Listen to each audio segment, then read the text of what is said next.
हमारी सोच भी थी कि ये भवन भारत के आधुनिक सामर्थ्य और प्राचीन मूल्यों दोनों का केंद्र बनना चाहिए।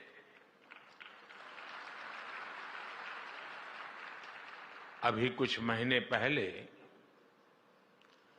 G20 समिट के जरिए यहां से नए भारत के सामर्थ्य के दर्शन हुए थे और आज इसे वर्ल्ड वैष्णव कन्वेंशन को आयोजित करने इसका इतना पवित्र सौभाग्य मिल रहा है।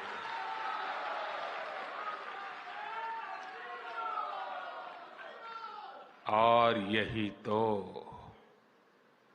नए भारत की तस्वीर है।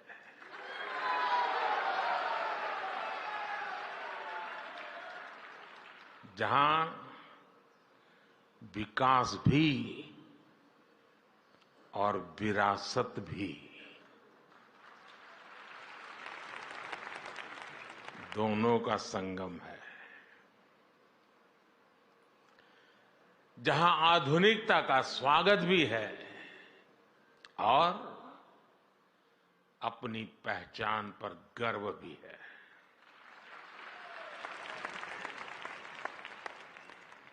ये मेरा सौभाग्य है कि इस पुण्य आयोजन में आप सब संतों के बीच यहां उपस्थित हो।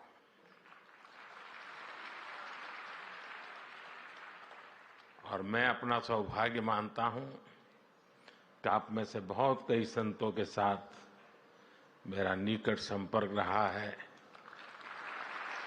मुझे अनेक बार आप सबका सानिध्य मिला है। मैं कृष्णम वंदे जगद्गुरुम की भावना से भगवान के श्री चरणों में प्रणाम करता हूं।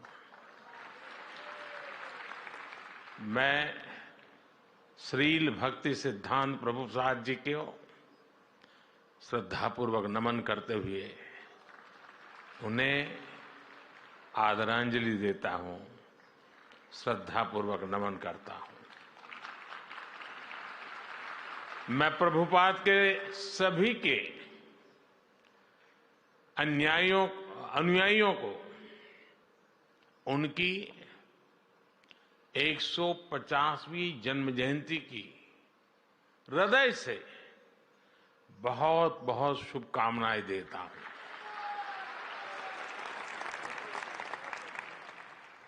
आज इस अवसर पर मुझे श्रील प्रभुपाद जी की स्मृति में पोस्टल स्टैंप और स्मारक सिक्का जारी करने का सौभाग्य भी मिला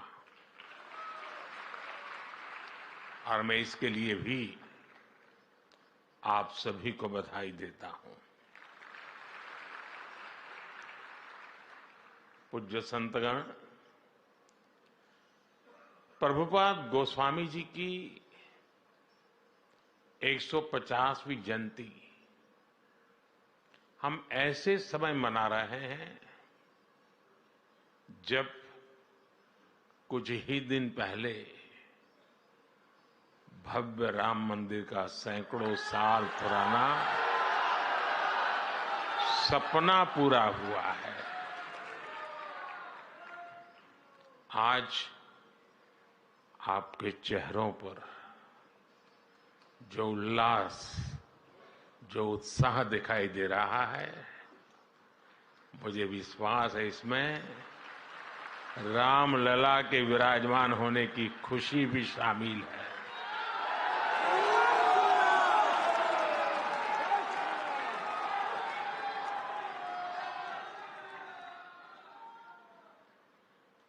इतना बड़ा महायज्ञ संतों की साधना से,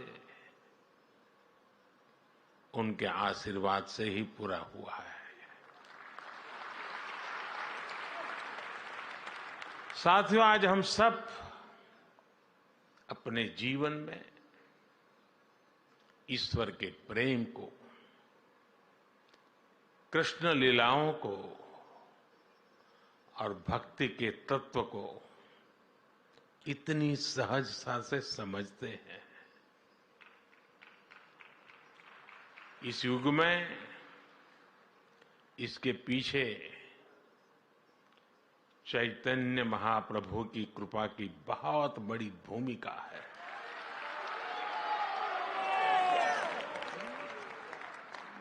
चैतन्य महाप्रभु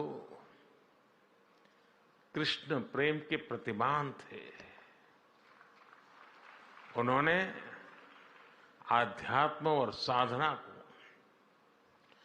जन साधारण के लिए सुलभ बना दिया, सरल बना दिया।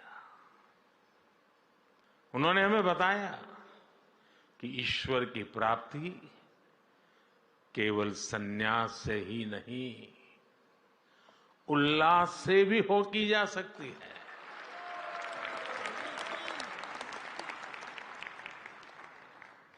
और मैं अपना अनुभव बताता हूं। मैं इस परंपराओं में पला बढ़ा इंसान हूं।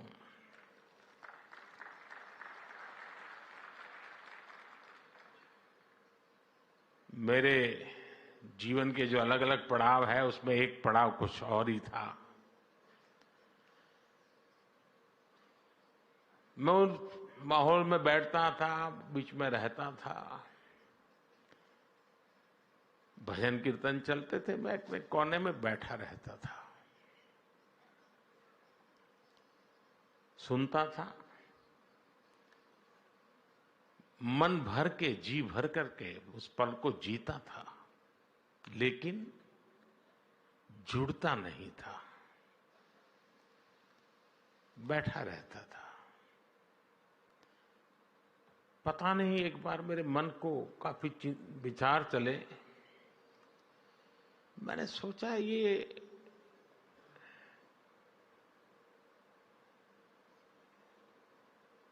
दूरी किस चीज की है,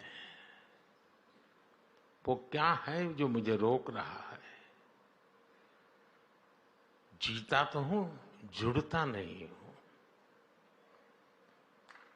और उसके बाद जब मैं भजन कीर्तन में बैठने लगा तो खुद भी ताली बजाना, जुड़ जाना, और मैं देखता चला गया कि मैं उसमें रम गया था।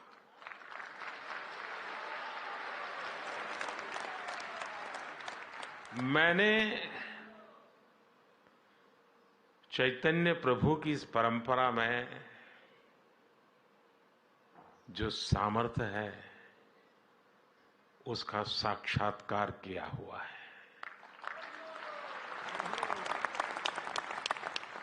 और अभी जब आप कर रहे थे और मैं ताली बजाना शुरू हो गया, तो वहां लोगों को लग रहा है पीएम ताली बजा रहा है। पीएम ताली नहीं बजा रहा था, प्रभु भक्त ताली बजा रहा है।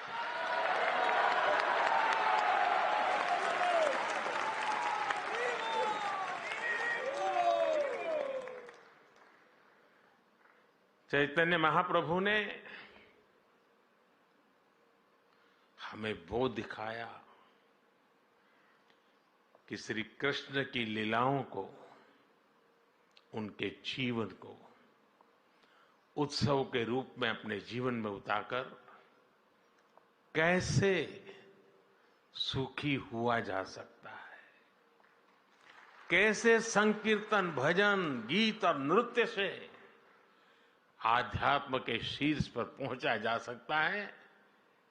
आज कितने ही साधक ये प्रत्यक्ष अनुभव कर रहे हैं, और जिसका अनुभव को आनंद होता है, मुझे उसका साक्षात्कार हुआ है।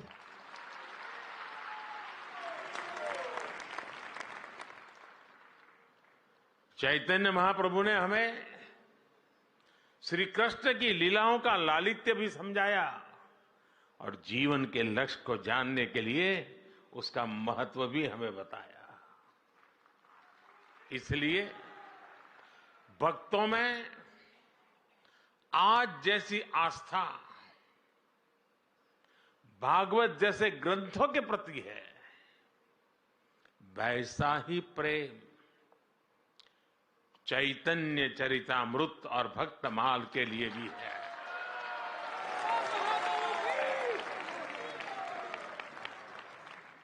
साथियों, चैतन्य महाप्रभु जैसी दैवीय विभूतियां समय के अनुसार किसी न किसी रूप से अपने कार्यों को आगे बढ़ाती रहती है। श्रील भक्ति सिद्धांत प्रभुपाद उन्हीं के संकल्पों की प्रतिमूर्ति थे। साधना से सिद्धि तक कैसे पहुंचा जाता है, अर्थ से परमार्थ तक की यात्रा कैसे होती है, श्री शील भक्ति सिद्धांत जी के जीवन में हमें पग पग पर ये देखने को मिलता है। 10 साल से कम उम्र में प्रभुपाद जी ने पूरी गीता कंठस्थ कर ली। किशोरावस्था में जिन्होंने आधुनिक शिक्षा के साथ साथ संस्कृत, व्याकरण, वेद, वेदांगों में विद्वता हासिल कर ली। उन्होंने ज्योतिष गणित में सूर्य सिद्धांत जैसे ग्रंथों की व्याख्या की। सिद्धांत सरस्वती की उपाधि हासिल की। 24 वर्ष की उम्र में उन्होंने संस्कृत स्कूल भी खोल दिया। अपने जीवन में स्वामी जी ने 100 से अधिक किताबें लिखी, सैकड़ों लेख लिखे, लाखों लोगों को दिशा दिखाई। यानी एक प्रकार से ज्ञान मार्ग और भक्ति मार्ग दोनों का संतुलन जीवन व्यवस्था से जोड़ दिया। वैष्णव जन तो तेने कहिए, पीर पढ़ाई जाने रे। इस भजन से गांधी जी जिस वैष्णव भाव का गान करते थे, श्री प्रभुपाद स्वामी ने उस भाव को, अहिंसा और प्रेम के उस मानवीय संकल्प को देश विदेश में पहुंचाने का काम किया।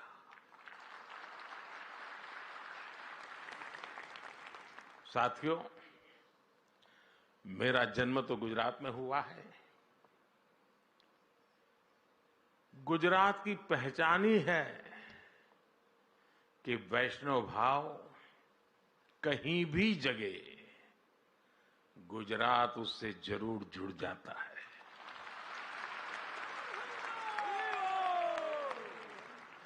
खुद भगवान कृष्ण मथुरा में अवतरित होते हैं, लेकिन अपनी लीलाओं का विस्तार देने के लिए वो द्वारिका आते हैं।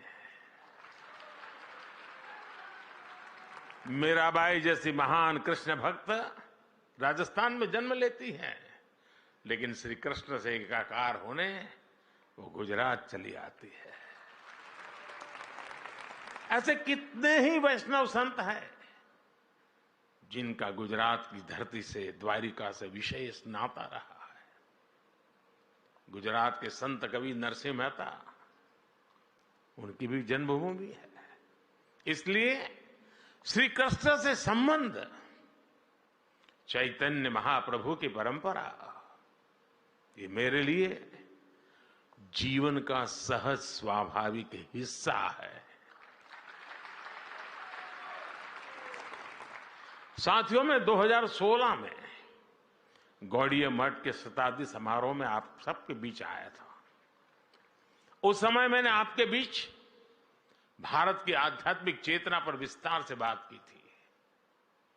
कोई समाज जब अपनी जड़ों से दूर जाता है तो वो सबसे पहले अपने सामर्थ्य को भूल जाता है।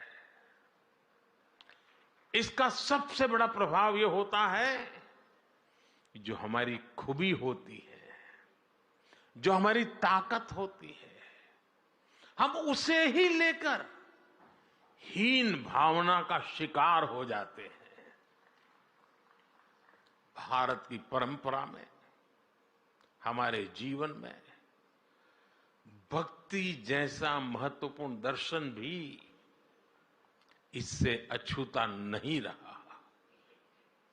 यहां बैठे युवा साथी मेरी बात से कनेक्ट कर पाएंगे। जब भक्ति की बात आती है तो कुछ लोग सोचते हैं कि भक्ति, तर्क और आधुनिकता ये विरोधाभासी बातें हैं, लेकिन असल में ईश्वर की भक्ति हमारे ऋषियों का दिया हुआ महान दर्शन है।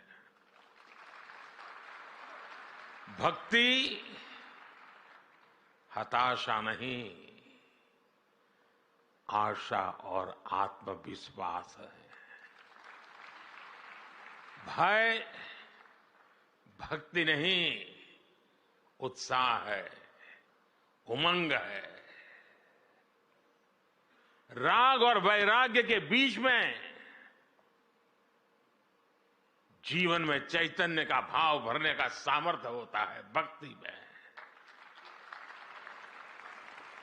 भक्ति वो है जिसे युद्ध के मैदान में खड़े श्री कृष्ण के गीता के 12वें अध्याय में महान योग बताते हैं, जिसकी ताकत से निराश हो चुके अर्जुन अन्याय के खिलाफ अपना गांडी उठा लेते हैं।